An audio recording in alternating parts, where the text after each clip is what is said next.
नमस्कार साथियों, आप सभी का स्वागत है आपके अपने YouTube चैनल हिंदी साहित्य सागर में। आज हम सरस्वती पांडे, गोविंद पांडे की प्रसिद्ध पुस्तक के आधार पर हिंदी साहित्य के आदिकाल का विस्तृत अध्ययन शुरू कर रहे हैं और इस कक्षा में हम परीक्षा की दृष्टि से महत्वपूर्ण सभी तथ्यों, अवधारणाओं और संभावित प्रश्नों को सरल भाषा में समझेंगे। यदि आप टीजीटी, पीजीटी या बीपीएससी या कोई अन्य प्रतियोगी परीक्षाओं की तैयारी कर रहे हैं तो यह पूरी श्रृंखला आपके लिए अत्यंत उपयोगी होगी। तो बिना समय गवाए आइए शुरू करते हैं आदिकाल का अध्ययन। आदिकाल पूर्व पीठिका देखेंगे। आचार्य रामचंद्र शुक्ल द्वारा वर्णित आदिकाल के संदर्भ में प्रमुख कथन। प्राकृत के अंतिम अपभ्रंश अवस्था से ही हिंदी साहित्य का आविर्भाव माना जा सकता है। ठीक है, ये किसका कथन है? तो आचार्य रामचंद्र शुक्ल का है। शुक्ल जी कहते हैं कि प्राकृत की अंतिम अपभ्रंश अवस्था से ही हिंदी साहित्य का आविर्भाव माना जा सकता है।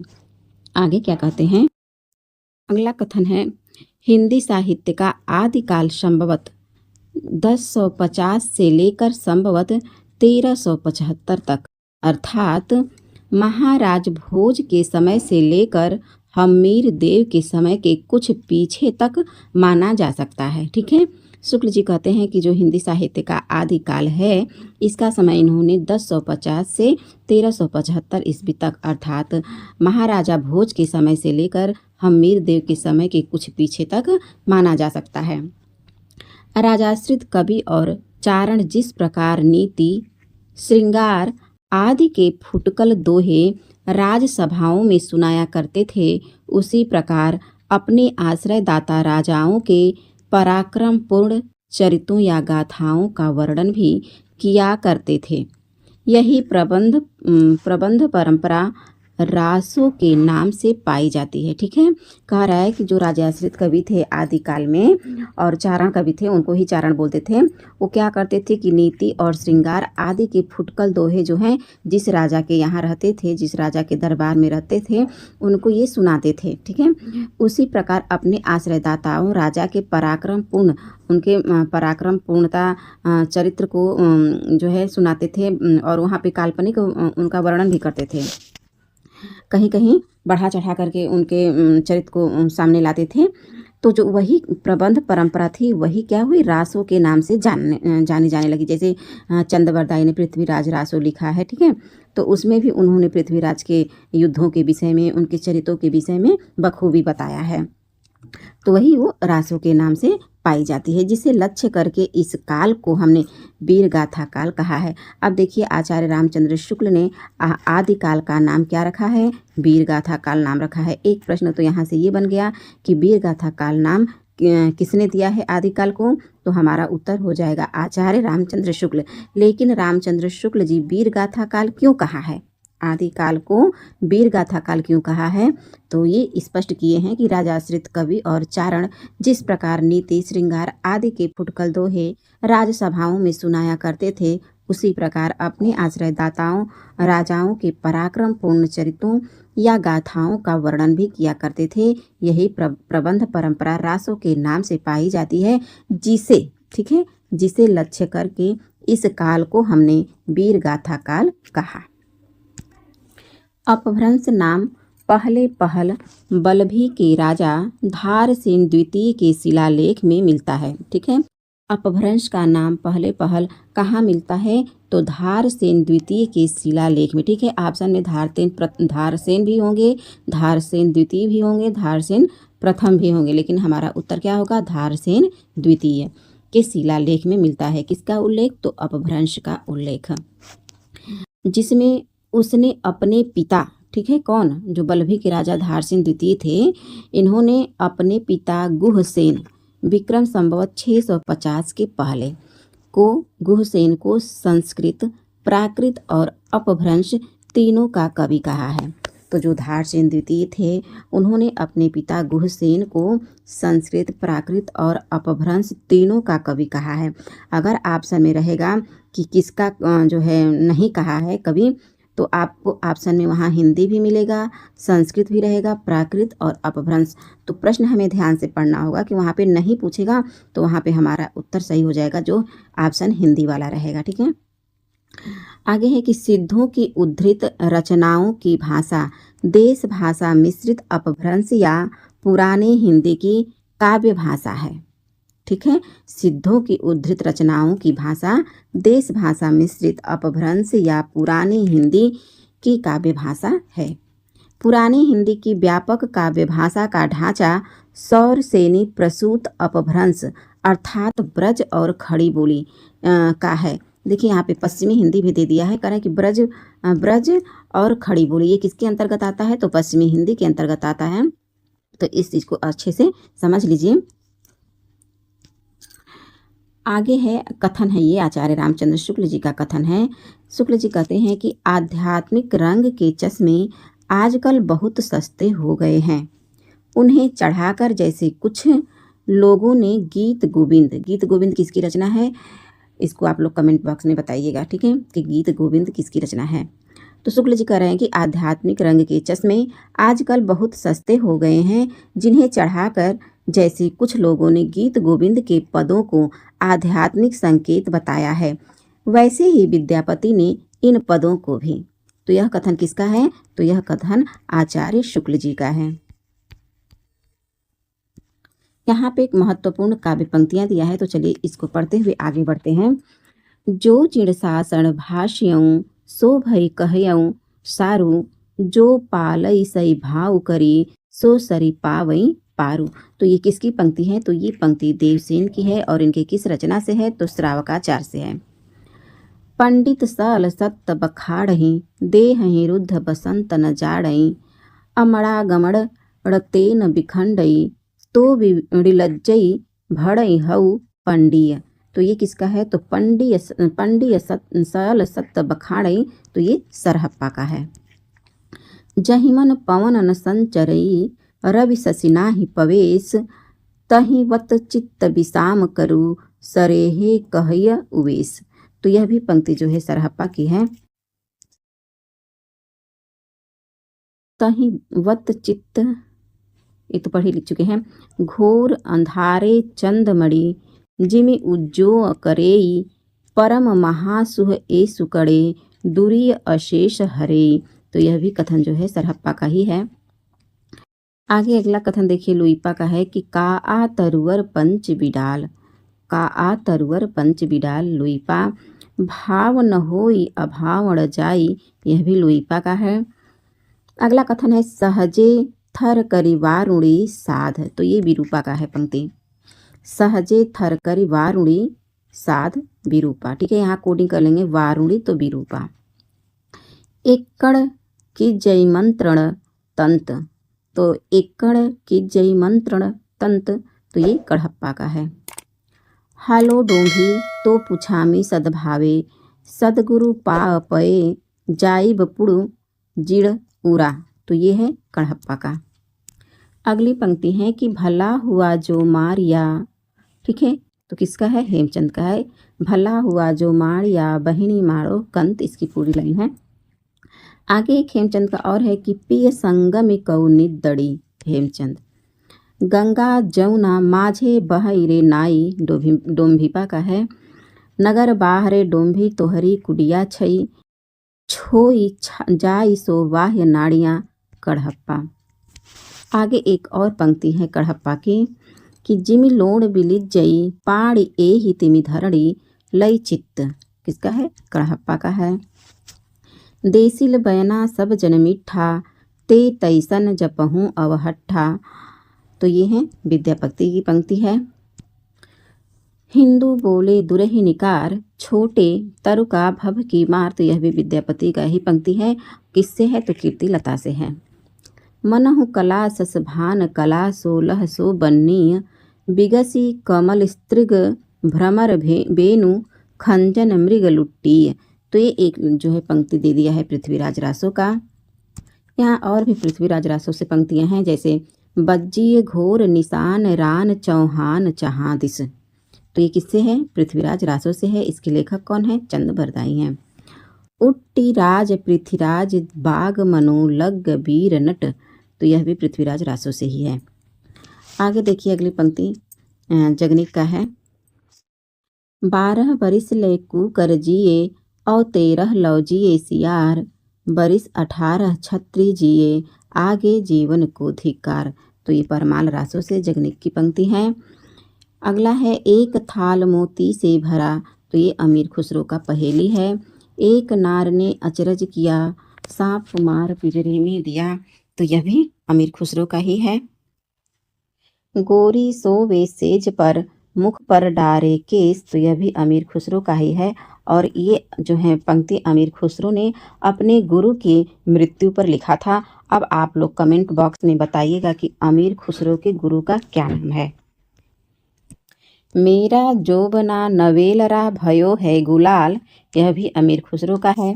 जे हाल मिसकी मकुन तगा फुल दुराय नैना बनाए बतिया, यह भी अमीर खुसरो का है। एक और है विद्यापति का पदावली से कि सरस बसंत समय भले पावली, काली कहल पिय साँझ हीरे जाइब मई मारू देश, मारू यहाँ मारवाड़ से मारवाड़ देश को संबोधित किए हैं। तो यह भी जो है विद्यापति की पदावली से ही है। यहाँ पे कुछ महत्वपूर्ण तथ्य दिया है, आइए इसको भी देख लेते हैं कि प्राकृताभास हिंदी का तात्पर्य है प्राकृत की रूढ़ियों में बहुत कुछ बद्ध हिंदी। अगर प्रश्न पूछा जाएगा कि प्राकृताभास हिंदी से क्या तात्पर्य है, तो हमारा जवाब होगा कि प्राकृत की रूढ़ियों में बहुत कुछ बद्ध हिंदी। कवि विद्यापति ने 2 प्रकार की भाषा का प्रयोग किया है। जो विद्यापति थे वे कितने प्रकार की भाषा का प्रयोग किए हैं, तो 2। कौन कौन से? पहला है पुरानी अपभ्रंश और दूसरा है बोलचाल की देसी भाषा। तभी तो कहते हैं कि देसिल बैना सब जन मिठा। आगे है कि गाहा या गाथा कहने से प्राकृत का बोध होता है। ठीक है, गाहा या गाथा कहने से किसका बोध होता है? प्राकृत का बोध होता है। और देखिए दोहा या दूहा कहने से अपभ्रंश का या लोक प्रचलित काव्य भाषा का बोध होता है। भरत मुनि विक्रम संवत तीसरे सती, देखिए यहाँ पे तीसरी सती दिया है लेकिन मिलता है दूसरी सती। ठीक है, तो इन दोनों को आप लोग ध्यान रखिएगा, ऑप्शन के अनुसार उत्तर सही कीजिएगा। तो भरत मुनि ने नाट्यशास्त्र में, नाट्यशास्त्र इनका ग्रंथ है, तो उसी नाट्यशास्त्र में अपभ्रंश नाम न दे करके लोक भाषा को क्या बोले हैं? देश भाषा कहा है, देश भाषा ही कहा है। अपभ्रंश या प्राकृताभास हिंदी की रचना विक्रम की 7वीं शताब्दी से होने लगा था। तो अपभ्रंश या प्राकृताभास हिंदी की रचना कब से होने लगा था? तो विक्रम की 7वीं शताब्दी से। 84 सिद्धों के नाम है, आइए एक एक करके 84 सिद्धों को पढ़ते हैं। देखिए जो पहला है, ये पहला सिद्ध लोईपा है और ये पहला भी है और ये सबसे ऊंचे भी माने जाते हैं और इनकी जाति जो है कायस्थ है। लीलापा है दूसरा, तीसरा सिद्ध है विरूपा, चौथा है डोम्बिपा, डोम्बिपा जो है क्षत्रिय हैं, और है 5वां सबरपा, ये भी क्षत्रिय हैं। ठीक है, तो अभी क्षत्रिय 2 लोग मिले, डोम्बिपा और सबरपा। सरहपा ये ब्राह्मण हैं, कंकालिपा शूद्र हैं, मीनपा, मीनपा जो है ये जाति के मछुआ हैं। 9वां सिद्ध है गोरक्षपा, 10वां सिद्ध है चौरंगीपा और ये क्या थे? राजकुमार थे, चौरंगीपा। बीड़ापा भी राजकुमार थे, तो यहाँ पे 2 राजकुमार भी मिल गए सिद्धों में। शांतिपा, शांतिपा ये ब्राह्मण हैं, तो ब्राह्मण अभी हम लोग सरहप्पा को देखे हैं और शांतिपा को। तंतिपा तंतवा जाति के हैं, चमारिपा चर्मकार हैं, खंडपा शूद्र हैं, खंडपा और कंकालिपा ये दोनों लोग शूद्र हैं। नागार्जुन ब्राह्मण हैं, तो नागार्जुन ब्राह्मण हैं, सरहप्पा ब्राह्मण है और शांतिपा ब्राह्मण है। कड़हप्पा ये भी ब्राह्मण है लेकिन यहाँ पे कायस्थ लिखा है, इसको बना लीजिएगा।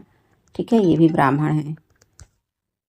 कर्णरीपा हैं, थगनपा हैं जो कि शूद्र जाति के हैं, नरोपा हैं ये ब्राह्मण जाति के हैं, सालिपा हैं यह भी शूद्र हैं, तिलोपा यह भी ब्राह्मण हैं, छत्रपा, छत्रपा शूद्र जाति के हैं।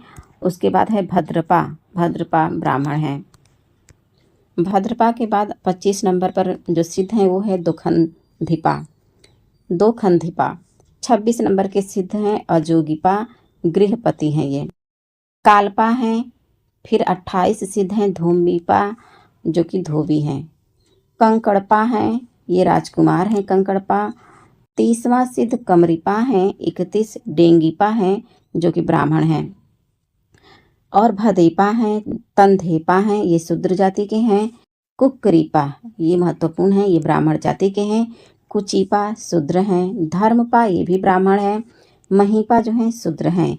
अंचितपा लकड़हारा है, देखिए एक अलग ही मिल गया जाति। अंचितपा सिद्ध जो थे वो लकड़हारा थे। भलहपा क्षत्रिय थे। नलिपा नलिनपा 41वां है भुसुकीपा जो कि राजकुमार हैं। आगे देखते हैं और भी सिद्ध को। 42 सिद्ध हैं इंद्रभूति और ये राजा हैं। 43 नंबर पर जो सिद्ध हैं उनका नाम है मेकोपा, ये वणिक हैं यानी बनिया हैं। कुठालिपा हैं। कमरिपा हैं। कमरिपा जो हैं ये लोहार जाति के हैं। जालंधरपा हैं, ये ब्राह्मण हैं जालंधरपा। राहुलपा हैं जो कि शूद्र हैं। और 48 नंबर के जो सिद्ध हैं वो हैं मेदनीपा। 49 नंबर के सिद्ध हैं धरवरीपा और 50 हैं धोकरीपा जो कि शुद्ध हैं। पंकजपा ये सिद्ध हैं, ब्राह्मण जाति है इनका। घंटापा क्षत्रिय हैं ये। जोगीपा डोम जाति के हैं। चेकुलपा शूद्र जाति के हैं। गुंडरीपा चिड़ीमार हैं। जो गुंडरीपा हैं ये क्या है, चिड़ीमार जाति के हैं। लुचिकपा ब्राह्मण है। निर्गुणपा शूद्र हैं। जयानंत ब्राह्मण हैं। चरपटिपा कहार हैं। चंपकपा ये 60 नंबर के सिद्ध हैं चंपकपा। 61 नंबर के सिद्ध हैं भीखनपा, ये शूद्र हैं। भलीनपा कृष्ण धृत वणिक हैं ये। फिर है कुमरीपा, चिवरीपा, मणिभद्रा। अब देखिए ये महत्वपूर्ण है मणिभद्रा। ये यहाँ से प्रश्न 2021 में पूछा जा चुका है कि इनमें से कौन सिद्ध नहीं है, और वहाँ पे 3 ऑप्शन में जो है योगिनी दिया था और एक में नहीं दिया था। तो देखिए तो यहाँ पे हमें एक योगिनी मिली मणिभद्रा, ठीक है, ये योगिनी है। और आगे देखते हैं कौन कौन योगिनी मिलती हैं। फिर है गृहदासी मेखलपा, ये योगिनी है। तो देखिए 2 योगिनी मिली, कौन से, मणिभद्रा और मेखलापा। और गृहपति कन्या कनप लापा, ये देखिए कनक लापा भी योगिनी है, तो 3 योगिनियाँ मिल गई। गृहपति कन्या कलकपा, कलकलपा जो है शूद्र हैं। कंतालिपा दर्जी हैं। धहुलिपा शूद्र हैं। उधलिपा वैश्य हैं। कपालपा शूद्र जाति के हैं। कीलपा ये राजकुमार हैं। सागरपा राजा हैं। सर्वभक्षपा शूद्र हैं। नागबोधिपा ब्राह्मण हैं। दरीकपा ये राजा हैं। पुतुलिपा जो हैं शूद्र जाति के हैं। पहनपा चमार हैं। कोकालिपा राजकुमार हैं। अनंगपा शूद्र हैं। लक्ष्मी करा योगिनी है। देखिए अभी हम लोग कितने योगिनियों को पढ़े हैं, 4 योगिनियों को पढ़े हैं। 83 नंबर के जो सिद्ध हैं ये हैं समुदपा, और 84 नंबर के हैं भलीपा जो कि ब्राह्मण हैं। तो दोस्तों अभी तक हम लोग 4 जो है योगिनी को पढ़ा है, और 84 सिद्ध में जो है 84 सिद्ध में 4 योगिनी हैं। योगिनी कितनी हैं, 4 हैं। तो 84 सिद्ध जो मेन है उसको तो आप लोग याद ही रखिएगा, ठीक है। लेकिन जो 4 योगिनियां हैं ये एकदम आप लोग कंठस्थ कर लीजिएगा, ताकि यहाँ से प्रश्न पूछे तो ये प्रश्न गलत ना हो। आगे है कि सिद्धों में सबसे पुराने, प्रश्न देखिए कह रहा है कि सिद्धों में सबसे पुराने कौन थे, तो हमारा सही जवाब होगा सरह यानी सरोज वज्र, इनका नाम मिलता है सरहपा। देखिए सरह है, लेकिन इसमें सिद्धों में जो है पा जो है आदर्श सूचक शब्द है, इसको आगे लगा दिया जाता है। तो यहाँ पे सरह के आगे पा लगाएंगे तो सरहपा हो जाएगा, ठीक है। तो सिद्धों में सबसे पुराने कौन थे, सरहपा थे। आगे है महासुखवाद का प्रवर्तन वज्रयान शाखा में हुआ था। तो महासुखवाद का प्रवर्तन, यहाँ से प्रश्न पूछेगा कि महासुखवाद का प्रवर्तन किस शाखा में हुआ है, तो यहाँ पे आपका सही उत्तर हो जाएगा ब्रजयान शाखा में हुआ। महासुख का अर्थ है, क्या है महासुख का अर्थ, तो महासुख का अर्थ है आनंद स्वरूप ईश्वरत्व, ठीक है, आनंद स्वरूप ईश्वरत्व। प्रज्ञा और उपाय के योग से इस महासुख दशा की प्राप्ति मानी गई है। महासुख दशा की प्राप्ति किससे मानी गई है? ठीक है, तो यहाँ से भी प्रश्न कई परीक्षाओं में देखा जा चुका है, तो इस चीज को अच्छे से याद करते हुए आगे बढ़िएगा ताकि दोबारा देखना ना पड़े।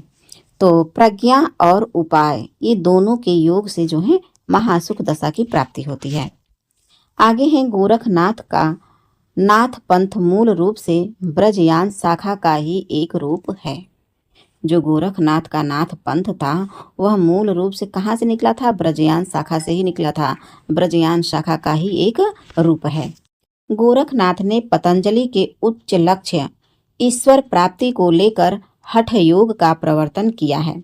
तो प्रश्न पूछेगा कि हठ योग का प्रवर्तन किसने किया है? तो हमारा उत्तर सही हो जाएगा गोरखनाथ। ब्रज यानी सिद्धों का लीला क्षेत्र भारत का पूर्वी भाग था। ठीक है, यहाँ से भी कई परीक्षाओं में प्रश्न पूछे गए हैं कि ब्रज यानी सिद्धों का लीला क्षेत्र भारत का कौन सा भाग था? पूर्वी, पश्चिमी, उत्तरी, दक्षिणी।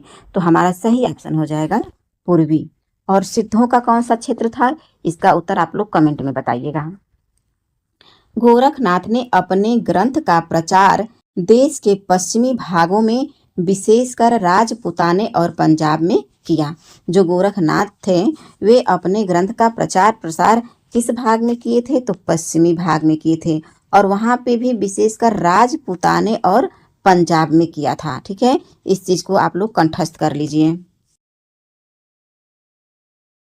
आगे है नाथों की संख्या कितनी मानी गई है? 9। नाथों की संख्या 9 माना गया है। लोग इन्हें नवनाथ भी कहते हैं। गोरक्ष सिद्धांत संग्रह, ठीक है, गोरक्ष सिद्धांत संग्रह एक गोरखनाथ का ये संस्कृत का ग्रंथ है। इसी में जो है इनका नाम निम्न क्रम में बताया गया। इनका नाम, इनका कहने का मतलब जो 9 नाथ थे, इनका नाम जो है किसमें क्रम से बताया गया है? गोरक्ष सिद्धांत संग्रह में। अब वो नाम कौन कौन सा क्रम से है? तो देखिए, नागार्जुन, जड़भरत, हरिश्चंद्र, सत्यनाथ, भीमनाथ, गोरक्षनाथ, चरपट, जलंधर और मलयार्जुन। 9 हुए। नागार्जुन 1, जड़भरत 2, हरिश्चंद्र 3, सत्यनाथ 4, भीमनाथ 5, गोरक्षनाथ 6, चरपट 7, जलंधर 8 और मलयार्जुन 9 हुए। समझ में आ रही है दोस्तों? आगे बढ़ें। ठीक, अब हम लोग पढ़ेंगे अपभ्रंश साहित्य को। ठीक है, अपभ्रंश साहित्य। डॉक्टर रामकुमार वर्मा ने अपभ्रंश भाषा के प्रथम कवि स्वयंभू को हिंदी का प्रथम कवि माना है। तो स्वयंभू को प्रश्न बना बना करके देखिए, आगे बढ़ते रहेंगे। ठीक है, प्रश्न कैसे पूछेगा? प्रश्न पूछेगा कि स्वयंभू को हिंदी का प्रथम कवि किसने माना है? तो आपका उत्तर होगा डॉक्टर रामकुमार वर्मा ने। यह प्रश्न ऐसे भी बन सकता है कि डॉक्टर रामकुमार वर्मा ने हिंदी अपभ्रंश भाषा का प्रथम कवि या हिंदी का प्रथम कवि किसे माना है? तब वहां पे हमारा उत्तर हो जाएगा स्वयंभू। तो देखिए, एक ही प्रश्न में 2 तरीके से प्रश्न पूछा जा सकता है। दोनों को मैं आप लोगों के समक्ष रख चुकी हूँ। बस ये है कि आप लोग अच्छे से याद किए रहिएगा अंत तक। आगे है कि स्वयंभू 8वीं सदी यानी कि 783 ईस्वी के आसपास विद्यमान थे। ठीक है, तो स्वयंभू का समय 8वीं सदी मिलता है। स्वयंभू को ही जैन परंपरा का भी प्रथम कवि माना जाता है। देखिए, स्वयंभू को जैन परंपरा का प्रथम कवि माना जाता है, अपभ्रंश भाषा का प्रथम कवि माना जाता है और हिंदी भाषा का भी प्रथम कवि माना जाता है। तो इनको जैन क्या कहते हैं? स्वयंभू को आप लोग अच्छे से पकड़ लीजिए। अब स्वयंभू को देखिए, यहाँ से प्रश्न बनाइए। स्वयंभू को अपभ्रंश भाषा का भी प्रथम कवि माना जाता है, हिंदी का भी प्रथम कवि माना जाता है और जैन परंपरा का भी प्रथम कवि माना जाता है। और स्वयंभू का समय 8वीं सदी है। ठीक है, और स्वयंभू को अपभ्रंश भाषा का प्रथम कवि, हिंदी भाषा का प्रथम कवि किसने माना है? तो डॉक्टर रामकुमार वर्मा ने। ठीक है, उम्मीद करती हूँ इतना आप लोगों को समझ में आ गया होगा। तो आइए अब इनके ग्रंथ के विषय में जान लेते हैं। तो स्वयंभू के कितने ग्रंथ मिलते हैं? 3 ग्रंथ बताए जाते हैं। कौन कौन से? पौमचर्यु, रिट्ठड़ेमीचर्यु तथा स्वयंभू छंदस। ठीक है, तो स्वयंभू के कितने ग्रंथ हैं? 3, पौमचर्यु, रिट्ठड़ेमीचर्यु और स्वयंभू छंदस। स्वयंभू को अपभ्रंश भाषा का वाल्मीकि तथा व्यास कहा जाता है। ठीक है, अब प्रश्न पूछेगा कि अपभ्रंश भाषा का वाल्मीकि तथा व्यास किसे कहा जाता है। तो ऑप्शन में आपको पुष्यदंत भी मिलेंगे, स्वयंभू भी मिलेंगे, दो और भी मिलेंगे। ठीक है, तो हमारा सही जवाब हो जाएगा स्वयंभू को। स्वयंभू ने अपनी भाषा को देसी भाषा कहा है। प्रश्न पूछेगा कि स्वयंभू ने अपनी भाषा को कौन सा भाषा कहा है, तो देसी भाषा कहा है। स्वयंभू के पौमचर्यु को उसके पुत्र त्रिभुवन ने पूरा किया। जो पौमचर्यु स्वयंभू का ग्रंथ है, यह एक अधूरा ग्रंथ है। इसमें कुल संधियां जो है 90 संधि हैं, जिसमें 83 संधि जो है स्वयंभू ने लिखा था, और बाकी के जो 7 संधि थे ये इनके पुत्र त्रिभुवन ने लिख करके इसको पूरा किया था। ठीक है, और जो पौमचर्यु है इसमें राम का चरित्र विस्तार से वर्णित किया गया है, और पौमचर्यु में राम का चरित्र विस्तार से वर्णित है। इसी आधार पर जो है स्वयंभू को वाल्मीकि कहा जाता है। शिव सिंह सेंगर ने अपने ग्रंथ शिव सिंह सरोज में किसी पुरानी अनुश्रुति के आधार पर, देखिए शिव सिंह सेंगर ने अपने ग्रंथ, इन शिव सिंह सेंगर का कौन सा ग्रंथ था, तो शिव सिंह सरोज था। कब प्रकाशित हुआ था, तो 1883 ईस्वी में। तो इसी में शिव सिंह सरोज में ही किसी पुरानी अनुश्रुति के आधार पर 7वीं शताब्दी के पुष्य या पुंड कवि को हिंदी का प्रथम कवि माना जाता है। देखिएगा यहाँ प्रश्न किस प्रकार से पूछ रहा है, कह रहा है कि जो है क्या है, पुष्य या पुंड को हिंदी का प्रथम कवि किसने माना है, तो सीधा उत्तर हो जाएगा कि शिव सिंह सेंगर ने। और स्वयंभू को हिंदी का प्रथम कवि किसने माना है, तब हमारा उत्तर बदल जाएगा, हमारा राम कुमार वर्मा हो जाएंगे। आचार्य हजारी प्रसाद द्विवेदी के अनुसार, अब इनको देखिए ये क्या कहना चाहते हैं, तो ये कह रहे हैं कि यह पुष्य मतलब जो कवि है पुष्य या पुंड, पुष्य संभवतः अपभ्रंश का प्रसिद्ध कवि पुष्यदंत हैं, जिसका आविर्भाव 9वीं सदी में हुआ है। तो कहने का तात्पर्य यह है कि आचार्य द्विवेदी ने पुष्य या पुंड का समय जो है 9वीं सदी माने हैं, तो वहीं पे शिव सिंह सेंगर ने पुष्य या पुंड का समय बताए हैं कि वो 7वीं शताब्दी के हैं। बात समझ में आ रही होगी, आगे बढ़ते हैं। सर्वमान्य धारणा है कि पुष्यदंत का आविर्भाव 972 ईस्वी यानी 10वीं सदी में हुआ है। अब देखिए जो शिव सिंह सेंगर है उन्होंने पुष्य का समय बताया 7वीं, तब आए आचार्य हजारी प्रसाद द्विवेदी, इन्होंने पुष्यदंत का समय बताया 9वीं सदी। लेकिन सर्वमान्य मत क्या है, सर्वमान्य मत है कि पुष्यदंत का जो आविर्भाव है वो 972 ईस्वी यानी 10वीं सदी में हुआ। पुष्यदंत की प्रमुख रचनाएं देखते हैं, तो इनका एक है 63 महापुरुष गुणालंकार, किसका है, पुष्यदंत का है। दूसरा है रय कुमार चरियो, और तीसरा है जसहर चरियो। पुष्यदंत के 63 महापुरुष गुणालंकार को ही महापुराण नाम से जाना जाता है। प्रश्न पूछेगा कि पुष्यदंत की किस रचना को महापुराण के नाम से जाना जाता है, तो हमारा सही उत्तर हो जाएगा 63 महापुरुष गुणालंकार। महापुराण में, ठीक है, ये जो महापुराण है या कह लीजिए 63 महापुरुष गुणालंकार में कितने महापुरुषों के जीवन चरित्र वर्णित है, तो 63 महापुरुषों का जीवन चरित्र वर्णित है, जैसा कि इसके नाम में ही है 63 महापुरुष गुणालंकार, और इसे ही महापुराण कहते हैं। आगे है पुष्यदंत ने अपने चरित्र काव्यों में चौपाई छंद का प्रयोग किया है। किस छंद का, चौपाई छंद का प्रयोग किया है पुष्यदंत ने अपने काव्यों में। पुष्यदंत ने साहित्य की रचना किस भाव से की है, यहाँ प्रश्न बनने योग्य है कि पुष्यदंत ने अपने साहित्य की रचना किस भाव से किया है, तो हमारा सही जवाब हो जाएगा विशुद्ध धार्मिक भाव।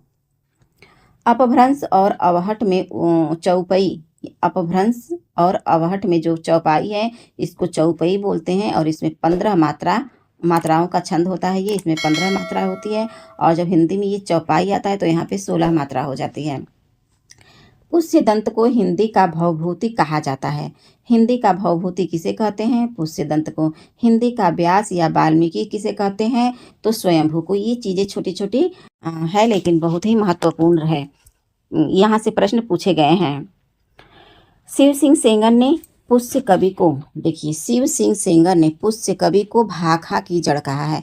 तो प्रश्न बनेगा कि पुष्य कवि को भाखा की जड़ किसने कहा है, तो सही उत्तर इसका हो जाएगा शिव सिंह सेंगर। पुष्यदंत ने स्वयं को अभिमान मेरु, काव्य रत्नाकर, कविकुल तिलक आदि उपाधियों से विभूषित किया है। जो स्वयंभू हैं ये स्वयं को ही अभिमान मेरु, काव्य रत्नाकर, कविकुल तिलक आदि उपाधियों से विभूषित किया है। हरिसेन ने अपनी धम्म परीक्षा में अपभ्रंश के 3 कवि माने हैं। अपभ्रंश के 3 कवि कौन कौन से माने हैं, तो पहला माने चतुर्मुख को, दूसरा स्वयंभू और तीसरा पुष्यदंत। किसने माना है, तो हरिसेन ने। कहाँ पे, अपने धम्म परीक्षा में। स्वयंभू ने चतुर्मुख को पद्धड़ियाँ बंध का प्रवर्तक तथा सर्वश्रेष्ठ कवि कहा है, और ये प्रश्न कई परीक्षाओं में देखे जा चुके हैं कि स्वयंभू ने पद्धड़ियाँ बंध का प्रवर्तक तथा श्रेष्ठ कवि किसको कहा है, तो चतुर्मुख को। पद्धरि 16 मात्रा का मात्रिक छंद है। इस छंद के नाम पर इस पद्धति पर लिखे जाने वाले काव्यों को पद्धड़िया बंध कहा गया है। आगे है कि पुष्यदंत मान्य खेट के प्रतापी राजा कर्ण के महात्म्य भीम के सभा कवि थे। अब इतना लंबा चौड़ा कहने की क्या जरूरत थी, बस यही बता देते कि जो पुष्यदंत हैं वो भीम के सभा कवि थे। ठीक है, तो यहाँ पे पुष्यदंत मानखेड़ के प्रतापी राजा कौन थे, मानखेड़ के प्रतापी राजा तो कर्ण थे। अब इस कर्ण के महामाते कौन थे, भीम थे। अब इसी भीम के जो है सभा कवि कौन थे, तो पुष्यदंत थे। ठीक है, एक मिनट, पुष्यदंत थे। आगे देखिए, धनपाल वाक्यपति राज मुंज के कवि सभा रत्न थे, जिन्हें मुंज ने सरस्वती की उपाधि दी थी। तो धनपाल को सरस्वती की उपाधि किसने दी थी, तो राजा मुंज ने दी थी। अपभ्रंश के तीसरे प्रमुख कवि धनपाल ने 10वीं सदी में भविष्यत कहा की रचना की है। तो भविष्यत कहा किसका है, तो ये धनपाल का है। धनपाल का समय 10वीं सदी। 12वीं शताब्दी में जिनदत्त सूरि द्वारा लिखित ग्रंथ उपदेश रसायन रास। 12वीं शताब्दी में जिनदत्त सूरि द्वारा लिखा गया ग्रंथ कौन सा है, उपदेश रसायन है, जिसका समय है 1114 ईस्वी को जैन रास काव्य परंपरा का प्रथम ग्रंथ माना जाता है। उपदेश रसायन रास अपभ्रंश भाषा का प्रथम रास काव्य है। रास काव्य परंपरा का हिंदी में प्रवर्तन करने का श्रेय भरतेश्वर बाहुबली रास, जिसका समय है 1184 ईस्वी और इसके रचयिता हैं शालिभद्र सूरि को है। इस प्रश्न को ध्यान से देखिएगा। कह रहे हैं कि रास काव्य परंपरा का हिंदी में परिवर्तन का श्रेय किसे है, तो भरतेश्वर बाहुबली रास को है। और ये जो है भरतेश्वर बाहुबली रास का समय है 1184 ईस्वी और इसके रचयिता कौन है, तो शालिभद्र सूरि हैं। उपदेश रसायन रास जो है इसमें 80 पद्य हैं और ये 80 पद्यों का नृत्य गीत रास लीला काव्य है। अब्दुल रहमान द्वारा लिखित संदेश रासक जो है पहला धर्मेतर रास ग्रंथ है। मतलब जो है ये पहला संदेश रासक पहला धर्म ग्रंथ है जिसे किसी मुस्लिम ने लिखा है। देसी भाषा में किसी मुसलमान द्वारा लिखित प्रथम काव्य ग्रंथ संदेश रासक है। देखिए यहाँ पे दे भी दिया है कि देसी भाषा में किसी मुसलमान द्वारा लिखित प्रथम काव्य ग्रंथ कौन सा है, तो संदेश रासक है। संदेश रासक, एक मिनट थोड़ा सा जूम कर लो। संदेश रासक एक खंड काव्य है। कैसा काव्य है, तो यह एक खंड काव्य है जिसमें विक्रमपुर की एक वियोगिनी के विरह की कथा वर्णित है। विद्वानों ने उसका समय 12वीं सदी का उत्तरार्ध और 13वीं सदी का आरंभ माना है, उसका यानी संदेश रासक का समय। अब आते हैं मुनिराम सिंह। ये जैन साहित्य में सर्वश्रेष्ठ रहस्यवादी कवि कहे जाते हैं। ठीक है, तो जैन साहित्य में सर्वश्रेष्ठ रहस्यवादी कवि कौन है, तो मुनिराम सिंह हैं। डॉक्टर हीरालाल मुनि राम सिंह का आविर्भाव काल संभवत 1057 के लगभग मानते हैं। कौन, तो हीरालाल मुनि। मुनिराम सिंह ने पाहुड़ दोहा की रचना की है। मुनिराम सिंह की एक ग्रंथ मिलता है जिसका नाम है पाहुड़ दोहा। अपभ्रंश भाषा में दोहा काव्य का आरंभ 6ठी शताब्दी के कवि जो इंदु से माना जाता है। और दोस्तों यही प्रश्न सेम 2021 जो है टीजीटी में पूछा गया था और मैंने इस प्रश्न को गलत भी किया था। तो एक बार तो गलत हो गया और मुझसे गलत हुआ, लेकिन आप लोग से ये प्रश्न गलत न हो, इसलिए दोबारा अगर ये प्रश्न कभी भी परीक्षा में आप लोगों को देखने को मिले तो इसे गलत मत कीजिएगा। अच्छे से याद कर लीजिए कि अपभ्रंश भाषा में दोहा काव्य का आरंभ जो है 6ठी शताब्दी के कवि जोइंदू से माना जाता है। जोइंदू ने 2 पुस्तकों की रचना की है। ठीक है, जोइंदू की कितने पुस्तकें हैं? 2।